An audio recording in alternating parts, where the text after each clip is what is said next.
നമുക്കൊരു മാങ്ങാച്ചാറ് ഉണ്ടാക്കാം. ചീനച്ചട്ടി അടുപ്പത്ത് വെച്ച് ചട്ടി ചൂടാവുമ്പോൾ എണ്ണ ഒഴിക്കാം. എണ്ണ ചൂടാവുമ്പോൾ ഉലുവ ഇടണം. ഉലുവ പൊട്ടി കഴിയുമ്പോൾ കടുക് ഇടണം. കടുക് പൊട്ടി കഴിയുമ്പോൾ ചെറുള്ളി ഇടുക. കുറച്ച് കരിവേപ്പില ഇടാം. കരിവേപ്പില ചുവന്നുള്ളി മൂത്ത് കഴിയുമ്പോൾ വെളുത്തുള്ളി ഇടണം. ഇതെല്ലാം മൂത്ത് കഴിയുമ്പോൾ മുളക് പൊടി ഇടാം. ആവശ്യത്തിന് വെള്ളം ഒഴിക്കുക. അച്ചാർ പൊടി ഇടണം. മഞ്ഞപ്പൊടി ഇടണം. ആവശ്യത്തിന് ഉപ്പിടണം. അരപ്പ് ചൂടായി കഴിയുമ്പോൾ അരിഞ്ഞു വെച്ചേക്കണം മാങ്ങ അതിലോട്ട് ഇടണം.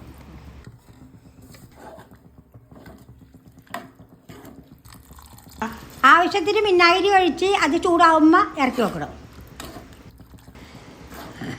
ഞാൻ വീട്ടിൽ അച്ചാർ ഉണ്ടാക്കി. അതുപോലെ നിങ്ങളും വീട്ടിലൊക്കെ അത് ഉണ്ടാക്കി നോക്ക് അച്ചാർ.